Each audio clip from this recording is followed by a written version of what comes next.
Olá, boa tarde oficial, para a gente iniciar a nossa quarta aula de História da Enfermagem. A gente já falou sobre a Florence, nós já falamos sobre a Ana Nery, nós já falamos sobre Wanda Horta e hoje a gente vai dar início à aula falando um pouquinho para vocês sobre a construção do processo de aprendizagem, né? Qual é o momento que a enfermagem se estrutura no Brasil e ela passa a ser ofertada como uma padronização no ensino, né? Até chegar ao modelo que a gente tem hoje como assistência de enfermagem ou como enfermagem no ensino, né? Logo que a primeira escola de enfermagem chega no Brasil a partir do século XIX, né? Depois da Guerra do Paraguai, lá com a ida da Ana Nery para a guerra, e quando ela volta, ela passa a ser condecorada, e aí ela recebe várias homenagens, recebe uma pensão vitalícia, e aí surge a necessidade, então, de preparar outras mulheres, né? Para que essa profissão, que demonstrou uma aceitação muito grande pela sociedade brasileira na época, que ela fosse ofertada em maior número por várias outras pessoas. Então, no Brasil, essa organização da enfermagem começou lá no período colonial, né, ainda na época de Dom Pedro, no período dessa guerra, e ela se estendeu até o século XIX. Então, a gente começa aí com essa intenção de estruturar, com essa intenção de melhorar a assistência e o reconhecimento da necessidade desse perfil dentro das unidades, né, que prestavam esse tipo de serviço. Então, os cuidados dos doentes naquela época ficou destinada para os escravos e para os jesuítas. Então, os escravos eram liderados pelas igrejas para que eles pudessem ofertar o seu trabalho dentro das unidades de saúde. Então, mais uma vez aí, a escravidão tem um papel importantíssimo nesse quesito, né, do cuidar, era uma vida devocional. Então, quem liderava, eles eram os jesuítas, e os jesuítas a gente já viu que eram pessoas ligadas às igrejas, né, freiras, padres, leigos, leigas. A Igreja Católica, ela dominava esse paradigma, né, ela trazia aqui para o Brasil essa assistência que em outros países já era mais desenvolvido, mas o Brasil estava sendo colonizado, então quem ficou à frente disso foram os jesuítas, juntamente com o serviço dos escravos, né, que trabalhavam na função de médico e na função de enfermeiros, tá? Ainda no século XIX, o Brasil instaurou medidas de proteção referente à maternidade. Lembra que a gente viu ontem, né? José Bonifácio, ele cria ali um centro especializado para que a mulher ela possa executar esse trabalho de parto, né, com uma atenção holística, uma atenção mais integral, uma assistência voltada para a mulher e para o bebê. Então, ele cria ali um ambiente favorável para que isso pudesse acontecer. Outrora, as mulheres continuavam parindo com a ajuda de outras mulheres, né? Então, elas não tinham um lugar específico para ir para ter os seus filhos. O parto era o parto domiciliar, assistido por outras mulheres e muitas das vezes sozinhas, o que ocorria muitas complicações, né? Quando ele cria esse centro de atenção, ele especializa também essa assistência, né? Quem lembra de ontem que eu falei o nome da primeira parteira, né, formada na escola brasileira, Ana Nery, foi a Madame du Rocher. Então, ela vem aí com essa ação mais científica, né, com medidas novas, com intervenções novas, que ajudavam as mulheres a parir dentro de um centro especializado e, consequentemente, diminuir aí a taxa de mortalidade materno e infantil, através do José de Bonifácio. Aí, em 1832, ele criou a primeira faculdade de medicina. A primeira faculdade de medicina foi a do Rio de Janeiro, a UFRJ, né, onde também funcionava a escola de parteiras. Então, estudava-se medicina e tinha uma escola de parteiras. Naquele primeiro momento, as mulheres que estudavam parto, né, elas não necessariamente eram ligadas à enfermagem, tá? Eram profissões distintas. Mulheres parteiras eram uma coisa, enfermeiras eram outras, né? Porém, as enfermeiras podiam também estudar para ser parteiras, mas a parteira não necessariamente precisaria ser da enfermagem. Durante muito tempo, você só tinha uma formação de parteira, você não precisava cursar enfermagem. Mudou essa política depois dos anos de 98 até o ano de 2004. Foi quando as parteiras ingressaram para o serviço de enfermagem, isso aqui no Acre, tá? As parteiras ingressaram para os serviços da enfermagem e aí não se forma mais parteira. Hoje você forma uma técnica em enfermagem e se especializa em parto, sala de parto. Ou você faz enfermagem e se especializa em saúde da mulher e obstetrícia. Né? Você não acha mais um curso de parteira. Hoje tem as doulas, né? Mas a atenção dela está mais voltada para a mulher, para preparação psicológica e fisiológica da mulher do que o trabalho de parto ativo, né? É algo diferente. Então, ali começa a estruturar aí essa questão da assistência para a mulher durante o trabalho de parto e no período puerperal. Depois de um tempo, a arte da parteira, né, da parturiente, ela ingressa no serviço de enfermagem e hoje quem executa essa assistência ao parto da mulher é a equipe de enfermagem ou a equipe de medicina. Ainda no século XIX, o Brasil foi acometido pelas doenças infecto-contagiosas. Lembra que eu falei na última aula que os portos eles foram invadidos lá na Europa pela peste bubônica, né? Que aí ela trouxe a doença da pulga do rato. Então, o que aconteceu? Eles observaram, quando eles chegaram à conclusão que era pela falta de higiene nos portos, eles mudaram a concepção que eles tinham. Então, eles começaram a melhorar a infraestrutura, tanto dos barcos quanto dos portos. E a questão da higiene do saneamento básico começa a ser inserida na região europeia. Então, quando os europeus eles começam, né, a procurar expandir o seu território através dos mares, que eles ancoram no Brasil, por muito tempo funcionou aquele porto do mesmo jeito que era o modelo antigo lá da Europa, que deu muito ruim em relação à peste bubônica, né? Que disseminou muito rápido e dizimou metade da população europeia. Então, o que foi que eles fizeram? Começaram a pressionar o governo brasileiro, dizendo que em breve eles não atracariam mais na zona portuária do Rio de Janeiro e de São Paulo, com medo de doenças e infecções, porque eles já viram aquele modelo em um movimento anterior. E o resultado não foi muito favorável. Então, começa-se a observar. Quando as doenças infecto-contagiosas começam a assolar a população portuária, o governo brasileiro ele tenta tirar aquelas famílias que moravam ali, porque o emprego no Brasil girava em torno dos portos, né?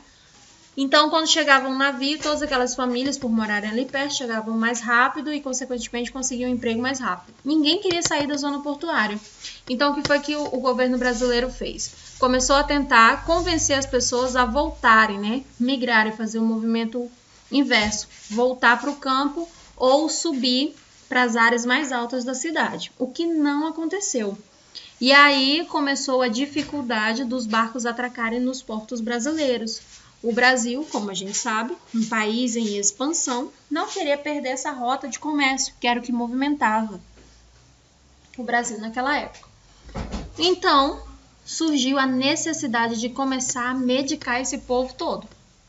Vamos medicar, vamos curar, vamos buscar uma medida curativa, não na intenção de melhorar a saúde pública, mas na intenção de melhorar a visualização portuária para que os grandes países, os grandes centros, pudessem atracar e entregar os seus produtos e comprar o principal produto de exportação do Brasil naquela época, que era o café, além do pau-brasil.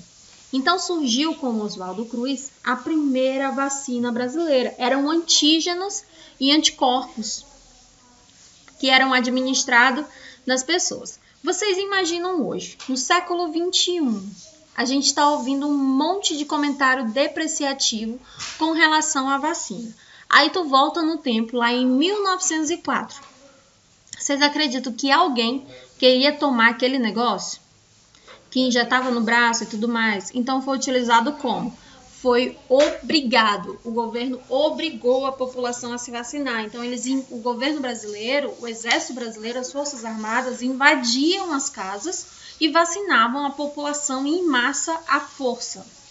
Só que naquela época, vacina ainda estava em estudo, em fase de pesquisa, a população não entendia nada, não sabia absolutamente nada sobre o assunto, né? Então, daí surgiu a revolta da vacina, porque as pessoas começaram a fugir, só que elas eram perseguidas pelo governo brasileiro até serem vacinadas. Quando ele fez um levantamento do número da população em massa que havia sido vacinada, consegue erradicar e controlar algumas doenças. Mas vocês imaginam a taxa de mortalidade, a dificuldade, né, a fuga dessas pessoas, a doença que era disseminada, e eram várias doenças, como por exemplo a cólera, a tuberculose, né, a paralisia infantil, todas as doenças infecto-contagiosas e aquele monte de pessoas amontoadas, né? Então trazia aí uma grande dificuldade para o Brasil. O que não é diferente nos tempos atuais, né? Hoje a pessoa ela tem o direito da não vacinação. Porém, a gente sabe que a vacina ela tem erradicado, tem se mostrado eficaz, né, em todos os países do mundo, e no Brasil não é diferente. Nós temos várias doenças erradicadas através da utilização das vacinas. Tem alguém ligando sem parar. Através da utilização das vacinas. Então, esse intuito da pesquisa de antígeno e anticorpo, ela começa em 1904 com um médico brasileiro, Oswaldo Cruz. Até hoje a gente tem a Fundação Fiocruz, né? É inspirada no médico Oswaldo Cruz, um médico brasileiro, que aí liderou o ensino e pesquisa em doenças de epidemiologia. Lá em 1920 foi criado o Departamento Nacional de Saúde Pública. Aí o cenário começa a melhorar, porque o governo ele começa a dar dinheiro para ensino e pesquisa e tratamento em massa para a população, né? Surge aí então o interesse de prevenir para não ter que remediar, porque a população brasileira estava morrendo, né? A taxa de mortalidade infantil era muito alta, né? A taxa de mortalidade em homens jovens era muito alta. A mão de obra especializada era a mão de obra dos escravos. Então estava ficando cada vez mais difícil. E aí os outros países já estavam com a movimentação da abolição da escravatura, né? Que a gente já está aqui em 1900. Então estava ficando tudo muito difícil e complicado. Quem ficou à frente, né, do repasse desses recursos e da utilização dos mesmos para reorganizar o serviço de saúde foi a Fundação Oswaldo Cruz, sobre o comando do então médico Oswaldo Cruz. Aqui uma fotinho dele. Aqui outra, né? Então, quando é que vai surgir aí a Cruz Vermelha no Brasil, né? A Cruz Vermelha surge quando Ana Nery volta da guerra e ela faz um levantamento dos cuidados de enfermagem que foram prestados para os soldados durante a guerra. Então, quais foram as medidas de intervenção que culminou, né, que resultou na melhora clínica dos pacientes que ela tinha lá, sob os comandos dela, sob os cuidados dela. Fez esse levantamento, fez esse apontamento, e ela então funda, né, inspirado na história dela, é fundado a Cruz Vermelha e foi reformulada no ano de 1908, e teve o primeiro presidente da Cruz Vermelha, foi o médico Oswaldo Cruz. Então ele preparava equipes, né, e essas equipes eram formadas pelo Exército para cenários de guerra. Então era uma prestação de assistência de enfermagem voltadas para o cenário de guerra, era específico. É como se fosse hoje um enfermeiro emergencista, um técnico de enfermagem com especialização em urgência e emergência, ou socorrista, né? Os primeiros socorros. Então era assim que funcionava a Cruz Vermelha.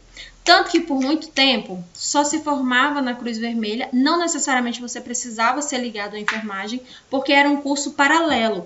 Porém, você se formava dentro das instituições militares. Então você era um militar que estudava o ramo da saúde para continuar prestando os seus serviços dentro das Forças Armadas em períodos de guerra, em situações difíceis, em áreas de fronteira onde os soldados precisavam ser deslocados e eles precisavam da equipe médica.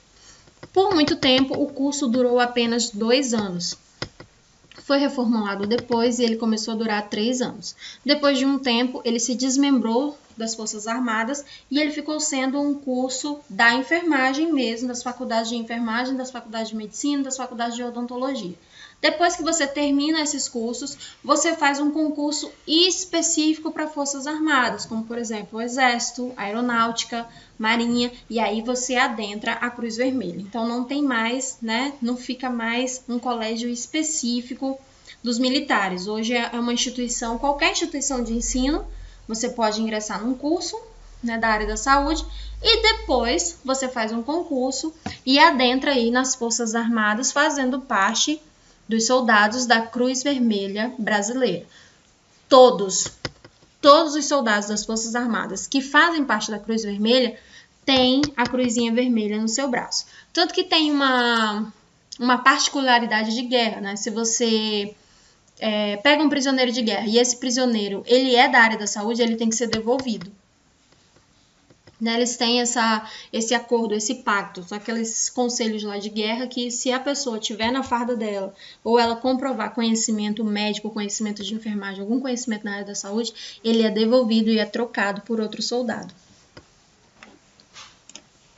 Então vamos lá. As primeiras escolas de enfermagem, né, aqui no Brasil, quando foi que surgiu?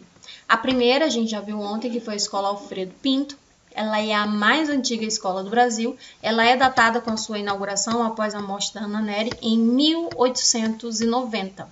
Né? Depois a gente tem a Escola da Cruz Vermelha no Rio de Janeiro, que ela tinha como foco atender às necessidades da Primeira Guerra Mundial, que foi datada em 1916. Então, era aquilo que eu falei para vocês, eram soldados que eram formados pelo Exército Brasileiro, pelas Forças Armadas e pelas Forças Armadas de todos os outros países para atuar em cenários de guerra. Então, era uma equipe preparada para situações difíceis. A Escola Ana Nery foi fundada em 1923 e ela tinha as alunas muito dedicadas, né? A gente já trouxe aí o modelo da Escola Ana Nery, ela foi inspirada no modelo da Escola Nightingaliana. Então, era uma escola mais científica, né? Tinha o saber fazer, mas era necessário o saber conhecer. As primeiras escolas brasileiras, elas duravam apenas 2 anos ou 2 anos e meio.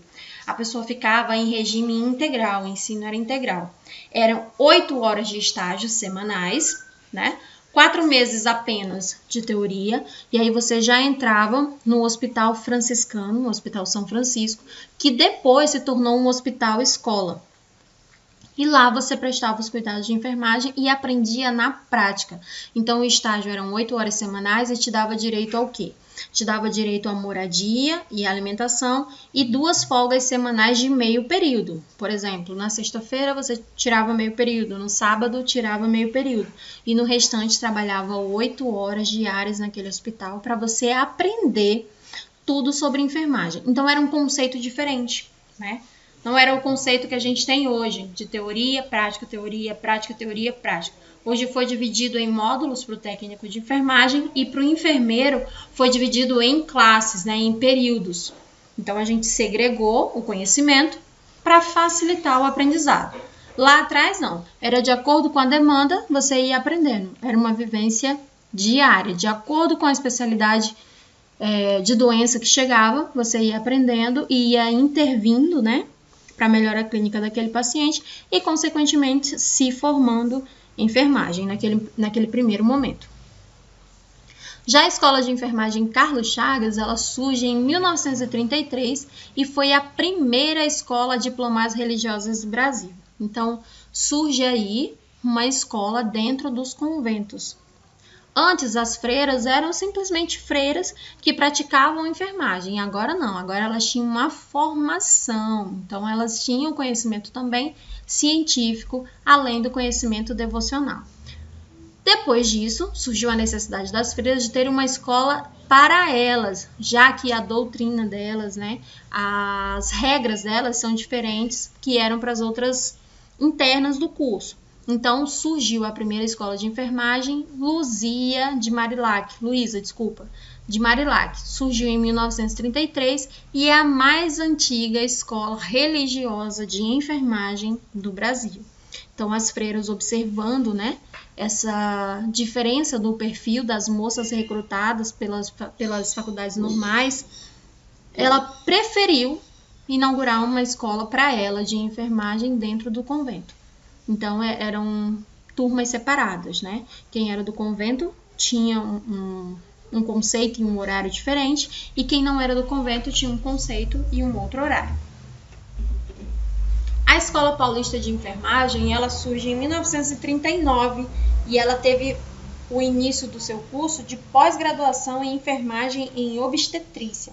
Então, aí, a partir dos anos de 1939, o curso de obstetrícia ele passou a ser uma pós-graduação. Então, você formava em enfermagem e depois, quem queria trabalhar como parteira, fazia essa pós-graduação em obstetrícia e trabalhava apenas nos centros, né, especializados de parto. Surgiram aí as enfermeiras especializadas em parto e não mais parteiras, né, mas enfermeiras graduadas e pós-graduadas em obstetrícia. A Escola de Enfermagem da USP, ela foi datada em 1944 e faz parte da Universidade de São Paulo. Inclusive, é a universidade, para quem quer estudar enfermagem fora, né, é a universidade mais procurada, é a Universidade da USP, por ser a mais antiga e a mais tradicional no ramo da enfermagem. Então, a galera da enfermagem busca, né, almeja esse conhecimento da USP. Tanto que a biblioteca virtual da USP é a biblioteca de enfermagem mais visitada pelos alunos, né? Todas as outras bibliotecas têm cursos incríveis, livros, literaturas maravilhosas, BVS, que é a Biblioteca Virtual de Saúde, a ABEM também, mas a mais visitada é a Biblioteca Virtual da USP de Enfermagem. O que é a ABEM, né? A ABEM é uma associação brasileira... Só um minutinho, gente. A Associação Brasileira de Enfermagem, a ABEM, ela surge na intenção de formalizar e de estruturar melhor a nossa profissão. Então, essa associação, ela tem em todos os países, né? A nossa é a ABEM. Todas as vezes que a gente tem dúvida com relação à formalização da nossa profissão, até onde nós podemos ir enquanto profissionais, nós podemos buscar informações dentro do site do COFEM, COREM e da ABEM, né? A ABEM, ela criou o sistema COFEM e COREM. Então, já são ramificações da Associação Brasileira de Enfermagem, né? E eu aconselho todos vocês a depois darem uma olhada, uma lida, né? Dá uma observada lá no site da ABEM. Tem muita coisa interessante para quem quer seguir o nosso ramo, né? A nossa carreira. A ABEM, ela foi fundada em agosto de 1926, sob a denominação da Associação Nacional de Enfermeiras Diplomadas Brasileiras, né? Então, ela é uma entidade que ela tem direito privado, porém, ela não tem fim lucrativo e ela é de caráter científico e assistencial. Então, de caráter científico, ela reformula, ela repagina, ela traz novidades, né, no quesito assistência, para que nós possamos ofertar uma assistência para o nosso paciente mais qualificada, embasada no conhecimento científico, né? O site do COFEM, do COREM, da ABEM sempre oferece cursos gratuitos para a gente e algumas vezes a gente paga só um valor simbólico ou a taxa para imprimir a certificação. Tem vários cursos lá. No período de maio, né, quando a gente comemora a Semana da Enfermagem, eles fazem vários cursos, o auditório é sempre lotado, tem um mês inteiro de capacitação para a gente, né? Instruir dentro das unidades de serviço NEP, que é o Núcleo de Ensino e Pesquisa Permanente. Então, a gente está sempre recebendo aí atualização profissional, né? Algumas pessoas não buscam atualização profissional, porém, algumas atualizações profissionais, elas são exigidas pelo Corém e pelo COFEM para que nós possamos executar as nossas atribuições, né? Por exemplo, quem trabalha na vacina ou no teste do pezinho tem atualizações mensais. Quem trabalha com curativo tem atualização semestral e assim vai. Dependendo da área que você atua, as atualizações vão ser mais frequentes ou não.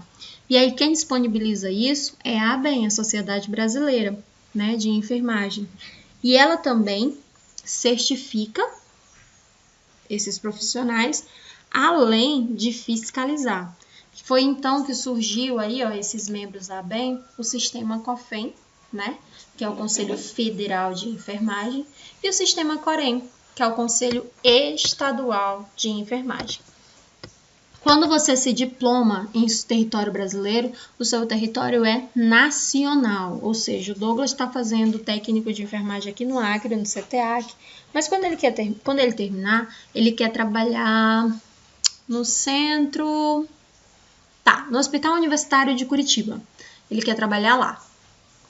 O certificado dele do CTAC, lá de Rio Branco, no Acre, vai valer lá. O que não vai valer para o Douglas lá? A carteirinha, o número dele do Corém, porque o Corém é estadual. Porém, para ele tirar o Corém, que é estadual, ele abriu um prontuário dentro do COFEM, que é nacional.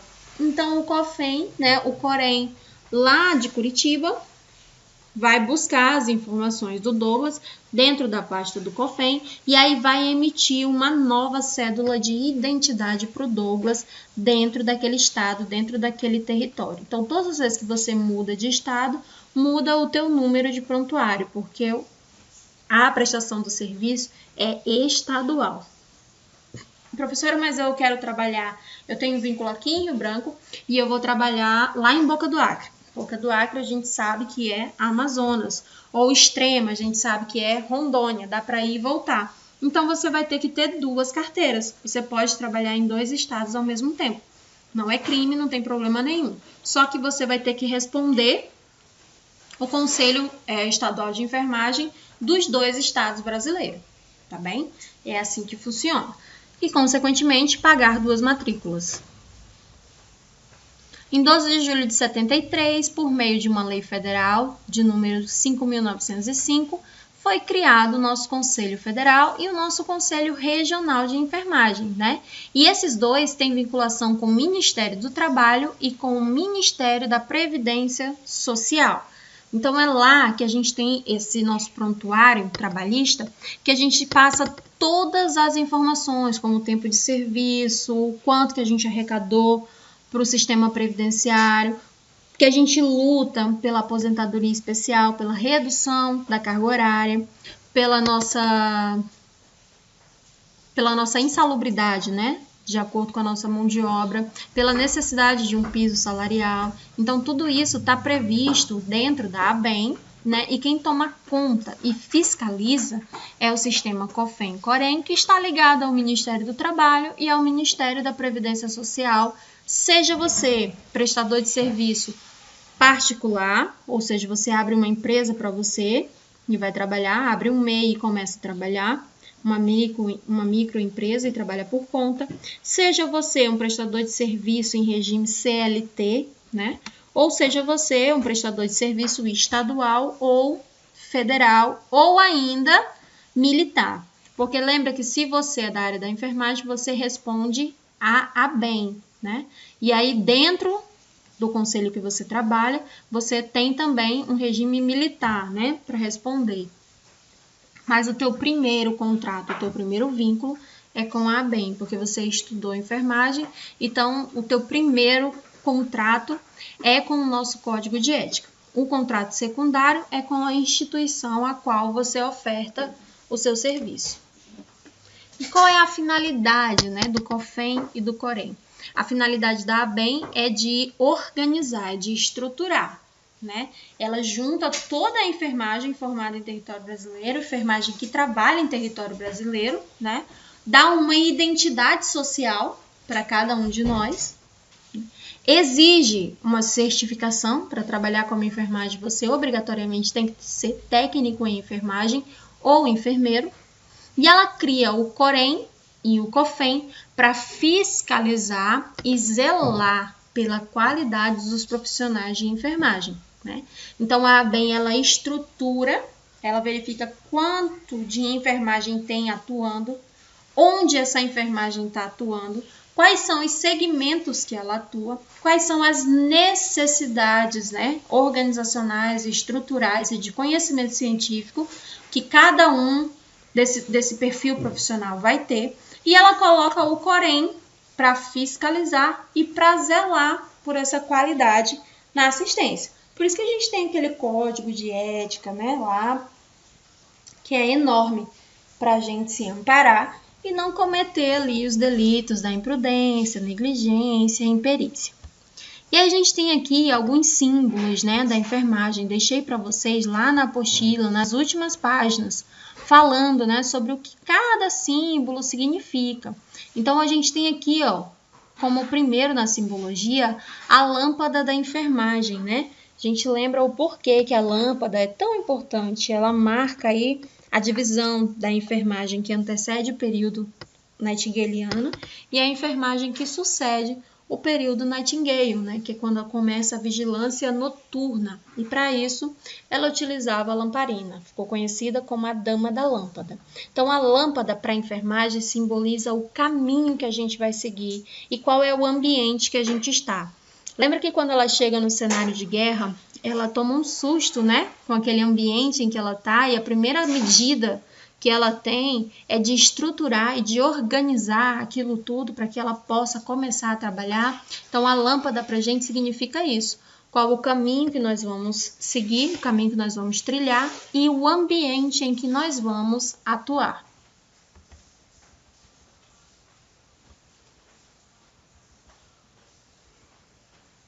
A seringa para a gente significa a técnica que nós vamos utilizar, né? Então, o símbolo do técnico de enfermagem é a lamparina e a seringa, que significa técnicas, né? Então, ambiente, caminho e a técnica que você vai utilizar para se manter nesse ambiente, nesse caminho. Esse é o símbolo do técnico em enfermagem. O símbolo do profissional enfermeiro, né, também tem a lâmpada. A cruz vermelha significa a ciência e a cobra, ela traz aí a magia da alquimia, né, do conhecimento. Os alquimistas, eles trabalhavam com as ervas, né, com a medicina como um todo, a terapia do cuidado.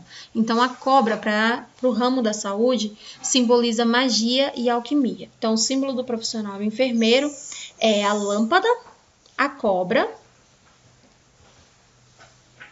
e a cruz em algumas instituições.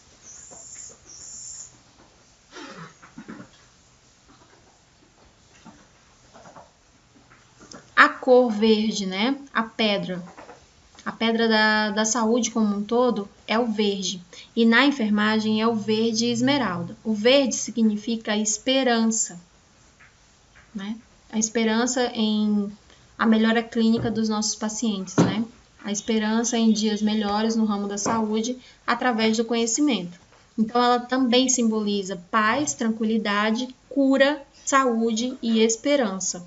Então, a gente tem esperança nessa cura, a gente tem esperança nessa paz e nessa tranquilidade que a gente consegue ofertar para os nossos pacientes, mesmo que o cenário de atuação da enfermagem seja um cenário difícil e um cenário de guerra, como esse que a gente está enfrentando no momento atual.